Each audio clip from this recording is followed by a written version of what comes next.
Hi friends, இன்றைக்கி சளி இருமலை சரி செய்கிற மூலிகை இலைகளை வச்சு எப்படி தோசை செய்கிறதுன்னு பார்க்கலாம்.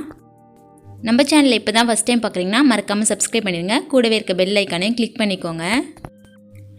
இந்த கப்பால் 3 கப் அளவு இட்லி அரிசி எடுத்து 2 மணி நேரம் ஊற வச்சு எடுத்து வச்சுருக்கேன்.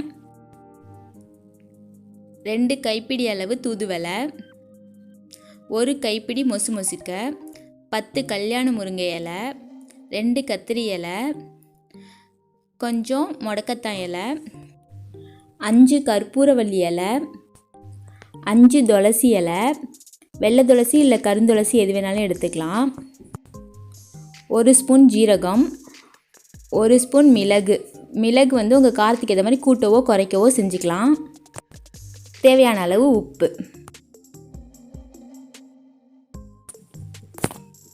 இப்போ எடுத்து வச்சிருந்த எல்லாத்தையும் 1 by 1 கிரைண்டரில் போட்டு அரைச்சி எடுத்துக்கலாம்.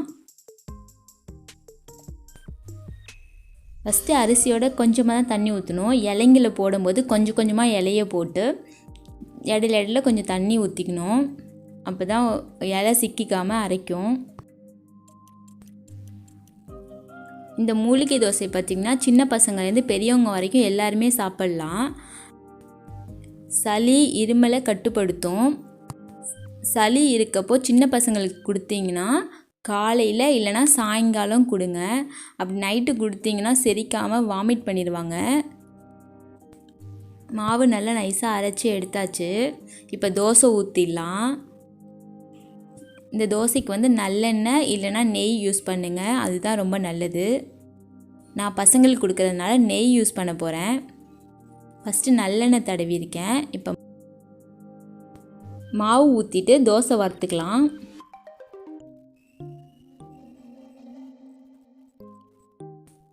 நான் பசங்களுக்கு கொடுக்குறதுனால நெய் நிறையாவே சேர்த்துக்கிறேன். நெய் வேணாம் நல்லெண்ணெய் சேர்த்துக்கோங்க.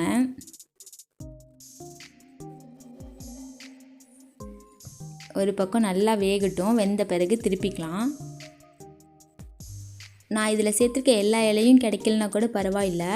முருங்கை இலையோ இல்லை வந்து தூதுவளையோ இல்லை மொசுக்கு கிடைச்சா கூட அதை வச்சு கூட நீங்கள் தோசை செய்யலாம். அதுவும் நல்லா தான் இருக்கும். மூலிகை இலை தோசை ரெடி ஆகிடுச்சு. இந்த இலையெல்லாம் பார்த்திங்கன்னா கிராமத்துலலாம் வேலி புதர்கள்லாம் நிறையா இருக்கும். ஈஸியாகவும் கிடச்சிரும். இந்த தோசை கூட தேங்காய் சட்னி கார சட்னி வச்சு சாப்பிடும்போது ரொம்ப நல்லாயிருக்கும். நான் பசங்களுக்காக வெல்லம் பொடிச்சு வச்சுருக்கேன். இந்த ரெசிபி உங்களுக்கு பிடிச்சிருந்துச்சின்னா நீங்களும் வீட்டில் ட்ரை பண்ணி பாருங்கள். மறக்காமல் லைக் பண்ணுங்கள், ஃப்ரெண்ட்ஸ் கூட ஷேர் பண்ணுங்கள், கமெண்ட் பண்ணுங்கள். தேங்க்ஸ் ஃபார் வாட்சிங்.